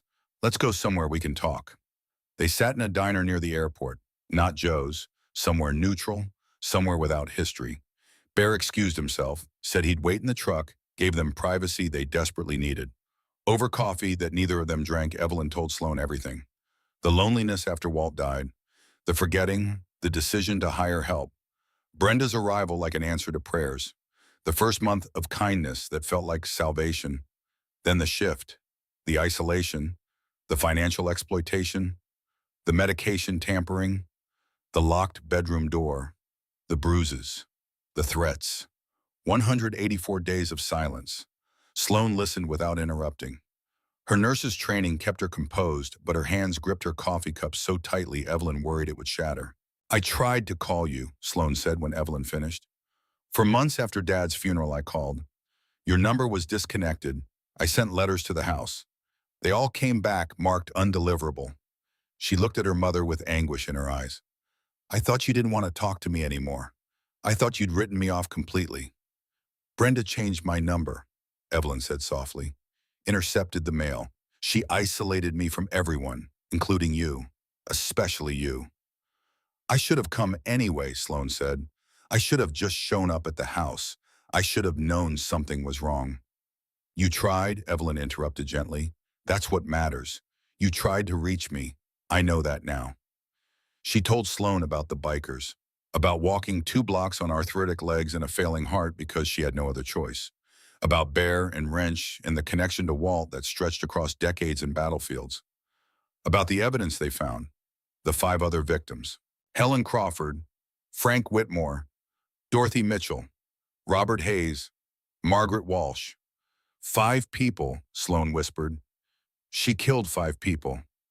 And would have killed me," Evelyn said, "if I hadn't asked for help." Sloane was crying now, not gentle tears, hard, angry sobs that shook her whole body. I want to kill her, she said quietly. The woman who did this to you. I want to make her suffer the way she made you suffer. Evelyn took her daughter's hands. She'll face justice, that's enough. Is it? Sloane's voice broke. Mom, she tortured you for 7 months. She stole your money. She took your medication. She locked you in your room like an animal. Is justice really enough? Evelyn thought about the question. She thought about Helen Crawford and Frank Whitmore and Dorothy Mitchell and Robert Hayes and Margaret Walsh, the 5 people who had died, whose families had spent years wondering if something was wrong, whose deaths had been ruled natural causes because no one bothered to look deeper. She thought about the person who would have come after her, the next victim, the one who would never exist now because Evelyn had found her voice. Justice is enough, she said finally, because justice means she can't do this to anyone else. That's what matters. Sloane wiped her eyes. When did you get so wise? Evelyn smiled. 78 years of practice. They talked about the future then. Sloane had a plan, had been forming it since the moment she hung up the phone last night. You're moving to Seattle with me, she said, not as a question, as a statement of fact. I have a house, 4 bedrooms, way too big for just me and the boys. There's a room that looks out over Puget Sound. You'll love it. Sloane, I can't just move in and be a burden to you. I'm a nurse practitioner, Mom. I can monitor your health. Make sure you're taking the right medication. I've already contacted a cardiologist in Seattle, one of the best. He's ready to see you as soon as we get there. Sloane reached across the table. And there's a support group for elder abuse survivors. They meet every Thursday at the community center. I looked it up on the flight. Sloane, I don't want to be a burden, Evelyn said quietly. You have your own life. Your job, the boys. I don't want to intrude on that. Sloane took her mother's hands. Mom, listen to me. You're not a burden. You have never been a burden. You raised me. You taught me everything I know. You sat with me when I was sick and helped me with homework and drove me to dance practice even when you were exhausted. She squeezed Evelyn's hands. You were there for me my entire childhood. Let me be there for you now. Evelyn looked at her daughter, saw the little girl who used to climb into bed during thunderstorms. The teenager who had slammed doors and sworn she would never forgive her parents for ruining her life. The woman who had moved across the country and built a life of her own, saw all of those people in one face, her daughter. The boys, Evelyn said slowly, Griffin and Sawyer, they don't know me. I've never even met them. Sloane smiled. Then it's time you did. 4 months later, Riverside County Courthouse stood against a gray November sky. Evelyn walked through the doors with Sloane on one side and Bear on the other. Thunder Road MC filled the gallery, all 8 of them. They had driven from 3 different states to be there. We see things through, Bear had said when Evelyn tried to tell him they didn't need to come. Brenda Lawson sat at the defense table in an orange jumpsuit. The professional mask she had worn for years was gone. Her hair was unwashed. Her eyes were hollow. Prison had stripped away all the polish and charm. She looked like what she was, a predator.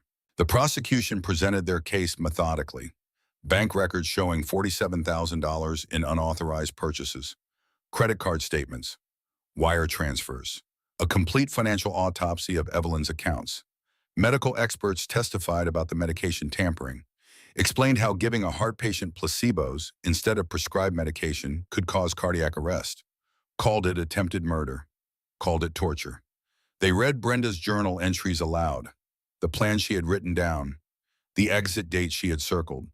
The cold calculation of every decision.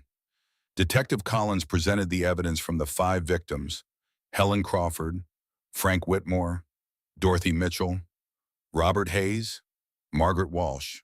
All same pattern. All died within 6 months of Brenda starting. All ruled natural causes. Oregon and Washington authorities had reopened all investigations. They were now being treated as homicides. Exhumation orders had been issued. Toxicology testing was underway. Then the prosecution called a witness no one expected. The state calls Amelia Whitmore. An elderly woman, early 70s, walked to the witness stand. She moved with the careful precision of someone who had learned not to trust their own body. Evelyn didn't recognize her. Neither did anyone else in the courtroom. The prosecutor approached. Ms. Whitmore, can you tell the court your relationship to Frank Whitmore? He was my husband. Her voice was steady but carried the weight of old grief. And Mr. Whitmore died 18 months ago, correct? Yes, heart failure. That's what the doctor said. What was Mr. Whitmore's condition before he died? Amelia Whitmore looked directly at Brenda Lawson. He was in good health, took his blood pressure medication every day, never missed a dose in 20 years. His doctor said he could live another 10 years easily. And who was caring for him in the months before his death? Brenda Lawson. Amelia's voice hardened. From Senior Care Solutions. The courtroom went completely silent. Ms. Whitmore, the prosecutor continued, after Detective Collins contacted you 6 months ago about the investigation, did you do anything? I had Frank exhumed. Amelia's hands gripped the witness stand. The medical examiner in Oregon found something the original autopsy missed. The prosecutor held up a document. Can you tell the court what they found? His blood pressure medication. It was still in his system. But it wasn't his medication. Amelia's voice cracked. It was sugar pills, placebos. Someone had been giving him fake medication for months. His real pills were in his system only in the final week after he was already dying. Someone tried to cover their tracks. A gasp went through the courtroom. Sloan grabbed Evelyn's hand. And the cause of death. The medical examiner changed it, from natural causes to homicide. Frank didn't die of heart failure. His heart failed because someone took away his medication. Amelia looked at Brenda. She killed my husband, and she almost killed Mrs. Prescott the same way. The prosecutor nodded. Thank you, Ms. Whitmore. Nothing further. The defense attorney stood, tried to discredit the new autopsy, tried to claim contamination of evidence, but the damage was done. This wasn't just elder abuse anymore. This wasn't just financial exploitation. This was murder. Proven, documented, undeniable. When Amelia Whitmore stepped down from the stand, she stopped at Evelyn's seat. Thank you, she whispered, for being brave enough to speak. Frank can rest now. Evelyn took her hand. So can you. The defense tried everything, claimed Evelyn was confused, that her memory was faulty, that the purchases had been authorized, that the medication switch was a simple mistake. The prosecutor countered with the tape recording. Brenda's own voice filled the courtroom. I told you to stop asking about the money. If you mention it again, I'll make sure you regret it. The jury listened in silence, faces hardening with each cruel word. When it was time for Evelyn to testify, she walked to the witness stand with her head held high. 78 years old, arthritic, heart condition, but her voice didn't shake. She told the jury everything. Every detail of 7 months of abuse, every locked door, every stolen dollar, every moment of fear and despair. She told them about the day she walked to the diner, about how close she had come to staying silent, about how much courage it had taken to ask for help. The defense attorney tried to rattle her on cross-examination. Mrs. Prescott, isn't it true that you have memory problems, that you forget things, that you sometimes confuse events? Evelyn looked at him steadily. I'm 78 years old. I forget where I put my keys sometimes. I forget my mailman's name. She paused. But I don't forget being locked in my own bedroom. I don't forget bruises on my wrists. I don't forget watching my life savings disappear while a woman I trusted told me I was crazy. She turned to the jury. I'm not confused. I was made to feel confused. There's a difference. The defense attorney had no response.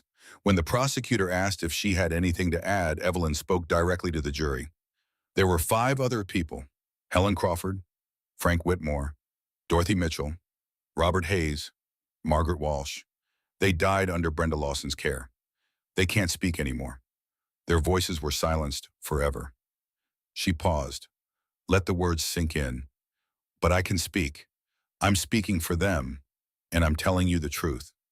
The jury deliberated for 3 hours. When they returned, the verdict was unanimous. Guilty on all counts: elder abuse, financial exploitation, assault, unlawful imprisonment, 5 counts of attempted murder. The actual murder charges from Oregon and Washington were still pending. But this was enough. The courtroom erupted. Sloan grabbed Evelyn's hand, squeezed it tight. The Thunder Road MC cheered from the gallery. Sheriff Morrison smiled from his seat. Detective Collins nodded with satisfaction. Brenda Lawson showed no emotion as the judge prepared to sentence her. "Miss Lawson," the judge said, his voice cold with contempt, "you preyed on a vulnerable widow who trusted you. You betrayed that trust in the most callous way imaginable. You stole her money. You endangered her life. You imprisoned her in her own home." He paused. "Evidence suggests this wasn't your first time. 5 elderly people died under your care. Their deaths are now being investigated as homicides. One has already been ruled murder." Brenda stared straight ahead. Empty. 22 years in federal prison, the judge declared. Full restitution of all stolen funds plus damages. And if the Oregon and Washington investigations result in additional charges, you will face those as well. He looked at Brenda with undisguised contempt. "You are a predator, Miss Lawson, and predators belong in cages." They led her away in handcuffs. She didn't look back, didn't show remorse, didn't acknowledge the lives she had destroyed. Outside the courthouse, Evelyn stood in the sunshine. Sloan beside her, Bear beside her. 8 bikers in leather vests forming a protective circle that had become family. "We did it," Sloan whispered. "It's over." Evelyn looked up at the sky, clouds breaking, light pushing through. "No," she said, "it's just beginning." 3 weeks later, Thunder Road MC helped pack up the house on Maple Street. They moved through rooms with care boxing up waltz things like they were handling sacred relics. Military medals wrapped in tissue paper, photographs cataloged and labeled. The American flag from his funeral folded in its perfect triangle. In the backyard, Wrench and Bear dug carefully around a tomato plant, the one plant that had somehow survived the neglect. It was November, past growing season, but the roots were strong. "She wants to bring it with her," Sloan explained, "something of Dad's hands to grow in the new place." They wrapped the roots in burlap, placed the plant gently in a box, a piece of Walt traveling west to start again. The house sold quickly, a young family, 2 children. They talked about planting a garden in the backyard, about making memories in those rooms, about fresh starts and hope. Evelyn signed the papers with steady hands. The house had been her home for 53 years. Every room held memories of Walt. Every corner carried echoes of his voice. But home wasn't a building. Home was the people who loved you. And those people were in Seattle. The drive across the country took 3 days. Sloan drove. Evelyn sat in the passenger seat, watching America roll past the window. Mountains and plains and forests. The whole vast country between her old life and her new one. In the back seat, the tomato plant rode carefully secured. Still alive. Still growing. Like Evelyn herself. They arrived in Seattle on a gray afternoon, rain falling softly, the kind of rain that felt like welcome, not punishment. Sloan's house sat on a hill overlooking Puget Sound. 4 bedrooms, big windows, a garden in the backyard that needed tending, and 2 12-year-old boys who came running out the door when they saw the car pull up. Griffin and Sawyer, identical twins with Sloan's eyes and Walt's smile, Evelyn's grandchildren. The grandchildren she had never met because pride and stubbornness had built walls higher than love could climb. They stopped at the edge of the driveway, suddenly shy, looking at this grandmother they had heard stories about but never known. Evelyn got out of the car slowly, her joints protesting the long drive. Her heart doing that flutter-skip pause that would probably never completely go away. "Hi," she said softly. "I'm your Grandma Evie." Griffin stepped forward first, then Sawyer. They both hugged her at the same time, careful, like she might break. "Mom told us what happened," Griffin said, "about the bad lady, about how you were really brave." "Yeah," Sawyer added. "She said you walked to a diner and asked bikers for help even though you were really scared." Evelyn looked at Sloan. Her daughter smiled through tears. "We made you something," Griffin said. He ran inside, came back with a certificate drawn in crayon. The words "Brave Grandma" written in large letters, decorated with stars and rainbows and what might have been motorcycles. Evelyn took the certificate. Her hands were shaking. "It's perfect," she whispered. "It's absolutely perfect." That night, she hung it on the refrigerator with a magnet. It would hang there forever. The room Sloan had prepared looked out over Puget Sound. Water stretched to the horizon. Gray and vast and beautiful in its endlessness. A nightstand with a lamp and books. a closet for her clothes, photos of Walt that Sloane had already hung on the walls, and no lock on the outside of the door. Evelyn stood at the window watching rain fall on the water. Behind her, the house was full of sounds. Sloane cooking dinner, the boys arguing about homework, normal family sounds, the sounds of a life she thought she had lost forever. Her phone rang. Bear. Just checking in, he said. Make sure you got there safe. We're here, Evelyn said. The boys are wonderful. The house is beautiful. I think I'm going to be okay. I know you are, Bear said. You're the strongest person I've ever met. They talked for a few more minutes. Then Wrench got on the line, then Diesel, then Slider. All 8 bikers calling to check on her, to make sure she was settling in. To remind her she had family now that stretched beyond blood. After she hung up, Evelyn sat on the edge of her bed, the bed in her new room in her daughter's house 3,000 miles from everything she had known. She thought about Walt, about 53 years of marriage, about the garden he had planted and the life they had built, and the last words he had spoken to her. Stand up for what's right, Evie, even when it's hard. She had stood up, had found her voice after 184 days of silence, had asked for help when every instinct told her no one would listen, and help had come. The first few months were adjustment, learning to live with Sloane again, learning to be a grandmother to boys she barely knew, learning to trust that medication was real medication, that locked doors were temporary, not permanent, that she was safe. The first week in Seattle was careful politeness. Griffin and Sawyer treating her like a stranger. Evelyn treating them the same way. On the third night, Evelyn couldn't sleep. The room was too quiet, too empty. She got up, walked to the kitchen for water, found Griffin sitting at the table in the dark. He jumped when he saw her. Sorry, I didn't mean to wake you. You didn't. Evelyn sat down across from him. Can't sleep either. Griffin shook his head. He was holding something, a photograph. Evelyn recognized it. Walt in his uniform, young and serious. The photo Sloane must have shown the boys. Is that my husband? Evelyn asked softly. Yeah, Mom says I look like him. Griffin turned the photo so Evelyn could see it better. Do you think I do? Evelyn studied her grandson in the dim light, the shape of his dromo, the set of his eyes, and yes, there was Walt in this boy's face. Walt before Korea, Walt before the nightmares, Walt when the world still made sense. You do, she whispered, around the eyes especially. Griffin was quiet for a moment. Mom told us what happened to you, about the bad lady who hurt you and took your money and locked you in your room. Evelyn's throat tightened. She did. Were you really scared?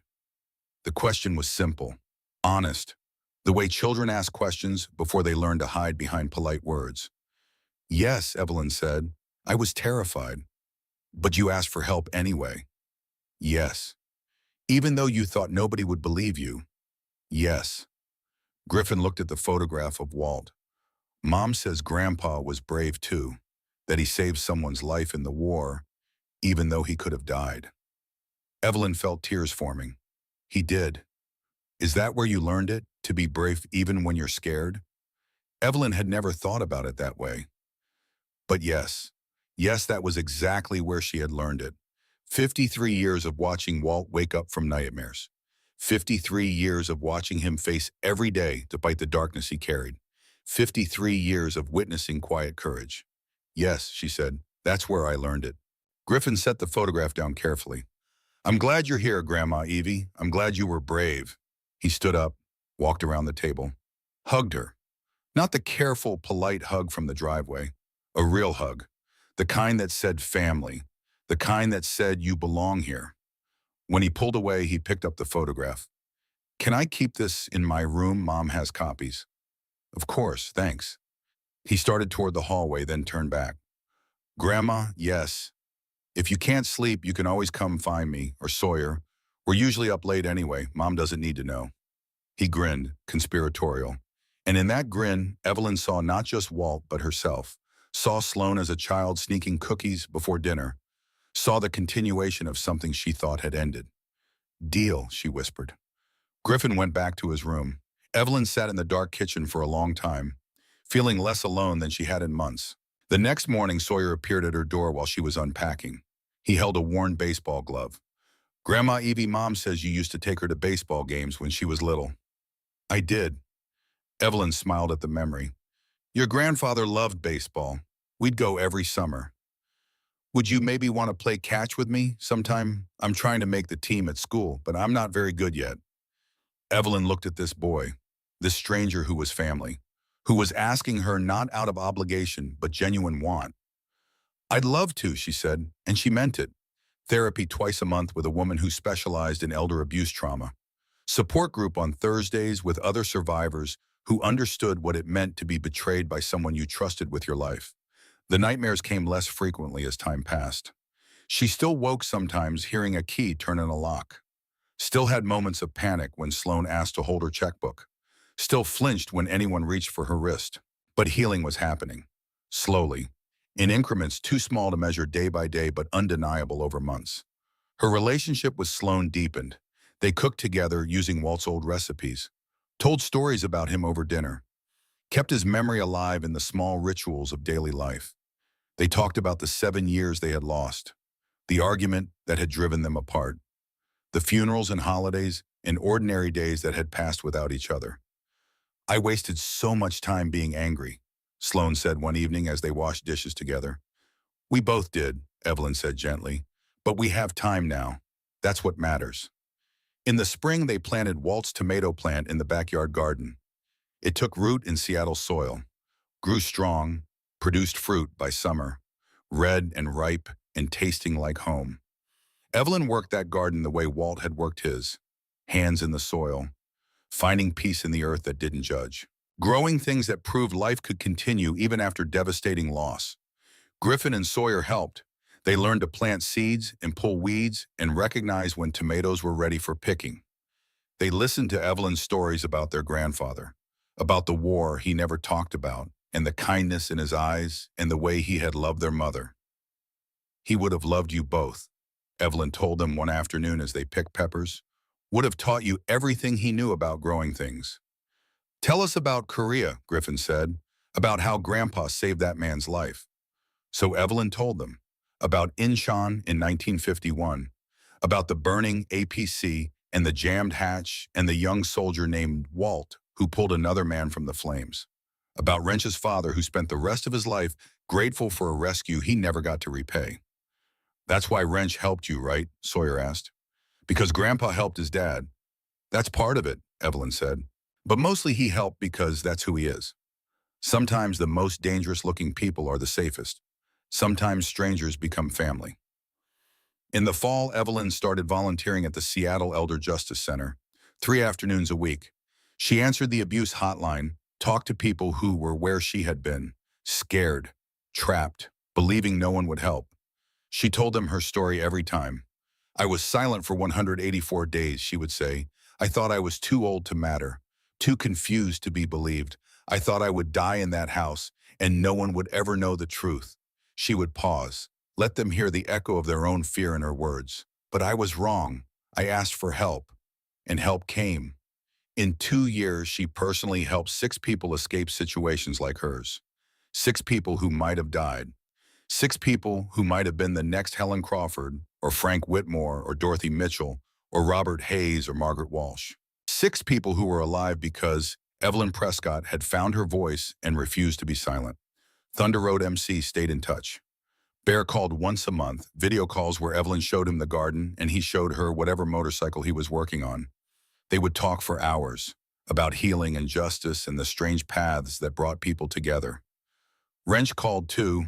He and Evelyn would talk about Walt, about Korea, about the battle at Incheon where a young soldier had pulled his father from a burning vehicle. The debt had been repaid, but the connection remained. Every year, Thunder Road organized a charity ride. 200 motorcycles raising money for the Elder Justice Center. 200 riders who believed that protecting the vulnerable was not just a hobby, but a calling. This year, Evelyn flew in from Seattle specifically to attend. She stood outside Joe's Diner as 8 familiar motorcycles pulled up, chrome gleaming, engines rumbling. The same sound she had heard that Tuesday afternoon 2 years ago when she walked through that door and changed her life. Bear got off first, walked over, hugged her tight. Mrs. Prescott, he said, or should I call you Mrs. Seattle now? Evelyn laughed. Call me Evie, Walt did. They walked into the diner together, sat in the same booth where she had first asked for help, Bear across from her, same positions as 2 years ago. Joe Patterson brought coffee, set the cups down with a smile. You two are a long way from done making trouble, I expect.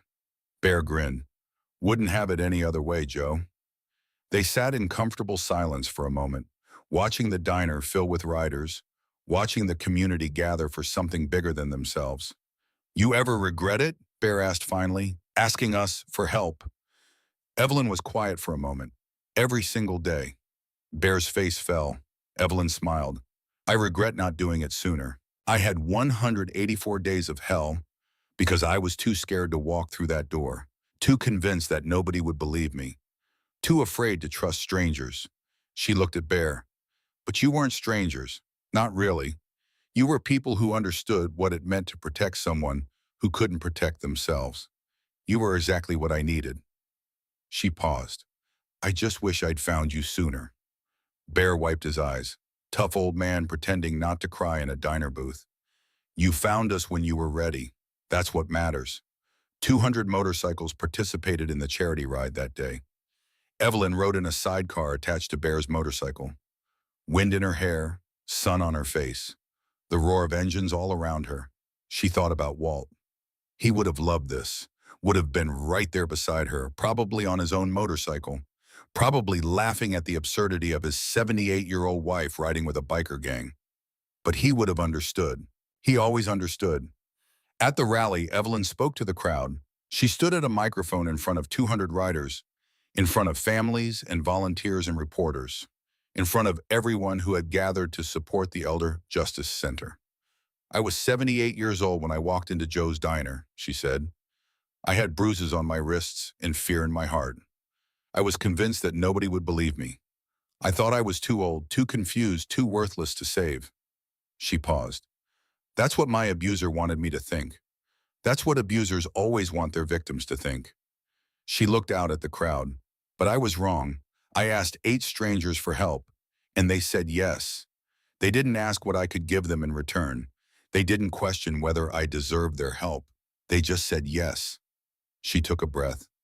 Age doesn't determine worth. Vulnerability doesn't mean weakness. And it's never too late to ask for help. The crowd was silent. If you see someone suffering, Evelyn continued, if you suspect someone is being abused, don't look away. Don't assume someone else will handle it. Don't tell yourself it's not your business. She thought about Lorraine next door, who had seen the warning signs and done nothing, who had accepted Brenda's explanations because it was easier than getting involved. Everyone is your business, Evelyn said. Every person suffering in silence is your responsibility, because you might be the only one who sees, the only one who asks, the only one who answers. She looked at Bear, at Wrench, at all 8 members of Thunder Road MC who had driven across the state to be here. These men answered when I asked, she said. They saved my life, not because they knew me, not because they owed me anything, but because that's who they are. She straightened her shoulders. Be who they are. When someone asks for help, answer. Always. The crowd gave her a standing ovation. Sloan was crying in the audience. Griffin and Sawyer waved signs that said, Go Grandma, in bright letters. Wrench gave a military salute, the same salute he would have given Walt. Bear wiped his eyes. Didn't even pretend to hide it this time. After the rally, Evelyn and Bear and Wrench sat on the curb outside Joe's diner, eating ice cream, 3 people connected by a debt that stretched across generations. A promise made in fire and blood on a Korean battlefield. A promise kept on a Tuesday afternoon in a California diner. Walt would have been proud of you, Evie, Wrench said. Evelyn smiled. He would have been proud of all of us. She looked at the Thunder Road patch on Bear's vest, the lightning bolt striking the winding road. You never told me what that means, she said. The patch. Bear looked down at it. Sometimes life throws storms at you. Lightning, thunder, things that seem like they're going to destroy you. He traced the winding road with his finger. But if you keep riding, if you don't give up, if you keep moving forward, even when the road is hard and the sky is dark, you find your way through. Evelyn nodded slowly. I found my way through. Bear shook his head. No, Evie, you fought your way through. Big difference. The sun was setting over Riverside, orange and pink streaking across the sky, the same colors Evelyn had seen that first night at Grace Haven, when she had finally slept, when she had finally felt safe. She finished her ice cream, stood up, brushed off her pants. Same time next year, she asked. Bear grinned. Wouldn't miss it. Wrench stood up beside him. Until then, Evie, take care of yourself. Evelyn looked at these two men, these strangers who had become family, these unlikely heroes who had answered when she called. You too, she said. Both of you. She hugged them both. Then she walked to Sloane's rental car where her daughter and grandchildren were waiting, ready to go home. Evelyn Prescott is 80 years old now. She lives with her daughter in Seattle, in a room that looks out over Puget Sound, with photos of Walt on her nightstand and a garden growing in the backyard. She volunteers 15 hours a week at the Elder Justice Center, has personally helped dozens of people escape abuse, has testified before state legislators about elder protection laws, has told her story to anyone who will listen. Brenda Lawson is serving 22 years in federal prison, will be 62 when she is released, if she is released. The Oregon and Washington investigations resulted in 5 murder charges. The trials resulted in convictions. She will likely die in prison. Helen Crawford's family finally has answers, finally has justice, finally has peace. Frank Whitmore's son can sleep at night knowing his father didn't die alone and forgotten. Dorothy Mitchell's daughter understands now that the confusion at the end wasn't dementia, it was murder. Robert Hayes' grandchildren know their grandfather was a victim, not a statistic. Margaret Walsh's sister has closure after years of questions. Thunder Road MC continues their work, protecting the vulnerable, answering when people ask for help, riding for those who cannot ride for themselves. They have helped 47 people in the 2 years since Evelyn walked through that diner door. 47 people who are alive because 8 men in leather vests believe that everyone deserves protection. And it all started because one elderly woman decided silence was more dangerous than speaking up. One woman who had been told she was too old, too confused, too worthless to save. One woman who believed it until she didn't. Evelyn sits in her Seattle garden on a warm afternoon. The tomato plant Walt grew is heavy with fruit, red and ripe and ready to pick. She reaches out, touches the leaves, feels the life pulsing through the stem. Walt's hands planted this. His love grew it. His memory keeps it alive. Griffin and Sawyer run across the yard. 14 years old now, tall and loud and full of energy. Grandma Evie, Griffin shouts, tell us the story again.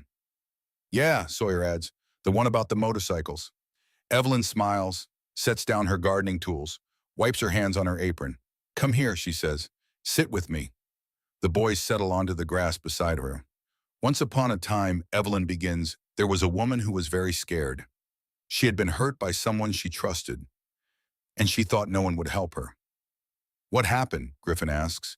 He has heard this story 100 times, but he asks every time. She walked into a diner, Evelyn says, and she saw 8 men in leather jackets. They looked scary, they looked dangerous, but she was so desperate that she asked them for help anyway. Did they help her? Sawyer asks. Evelyn looks at her grandsons, these beautiful boys she almost never met, these children who call her brave grandma, who draw her pictures and ask for stories every night before bed. They said something she'll never forget, Evelyn says. They said, you're safe here. She reaches out, takes each boy's hand, and she was, Evelyn says, for the first time in a very long time, she was safe. The boys are quiet for a moment. Then Griffin asks the question he always asks. Grandma, were you the scared woman? Evelyn squeezes his hand. Yes, baby, I was. But you're not scared anymore, Sawyer says. Right. Evelyn looks up at the sky, blue and clear and endless. She thinks about Walt, about the life they built together, about the way he held her hand in the hospital when Sloane was born, about the last words he ever said to her. Stand up for what's right, even when it's hard. She thinks about 184 days of silence, about the courage it took to walk through that diner door, about everything she has built since then. No, she says finally, I'm not scared anymore. She pulls her grandsons close. Because I learned something important. I learned that asking for help isn't weakness, it's strength. And there are always people willing to help. You just have to be brave enough to ask. The sun is warm on her face. The garden smells like summer. Somewhere in the distance, a motorcycle engine rumbles. And Evelyn Prescott, survivor, advocate, grandmother hero, smiles. Because she knows the truth now. It's never too late to find your voice. It's never too late to ask for help. And when someone asks you, answer, always.